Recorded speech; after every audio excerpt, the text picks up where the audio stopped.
नमस्कार मित्रांनो, लग्नानंतर होईलच प्रेम या मालिकेत आजच्या भागात असं दाखवलं आहे की मानिनी ही काव्याला म्हणते की प्लीज आजच्या दिवस तू जीवाला चहा देऊन येशील का, असं बोलल्यानं काव्या बोलते हो येते देऊन, आणि काव्या चहाचा कप घेऊन जीवाच्या रूममध्ये जाते तर बघते काय, तिला तो हँडमोलचा साचा तुटलेला दिसतो आणि तो के आणि जे पण वेगळा झालेला दिसतो.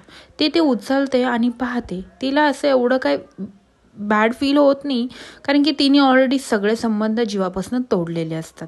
त्यामुळे ती जस्ट बघत असते आणि लगेचच जीवापुढे येतो. जीवापुढे हे सगळं बघितल्यानंतर ना जीवाला असं वाटतं की काव्या काहीतरी रिॲक्ट करेल ह्या सगळ्या गोष्टीवरनं.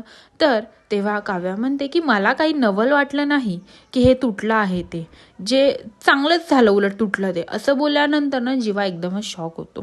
कारण की काव्या ह्या टायमिंगला त्याच्याशी काहीच भांडणं करत नाही आणि असं सगळं झालेलं असतं. ती चहा देते, निघून जाते.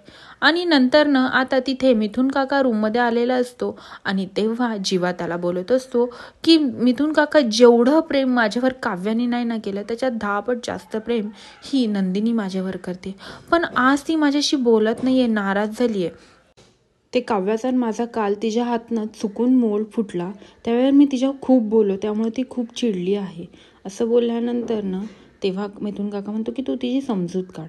असं बोलल्यानंतर ना आता जीवा नंदिनीला म्हणत असतो की प्लीज मला सांग काय झालं आहे तुला, तू का अशी गप्प आहे, का माझ्याशी बोलत नाही आहेस. तेव्हा नंदिनी म्हणते की मला डिवोर्स हवा आहे तुमच्याकडनं.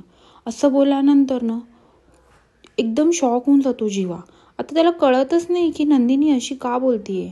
आता काय होईल हे पाहण्यासाठी विसरू नका लग्नानंतर होईलच प्रेम आणि माझ्या चॅनलला सबस्क्राईब करा. धन्यवाद.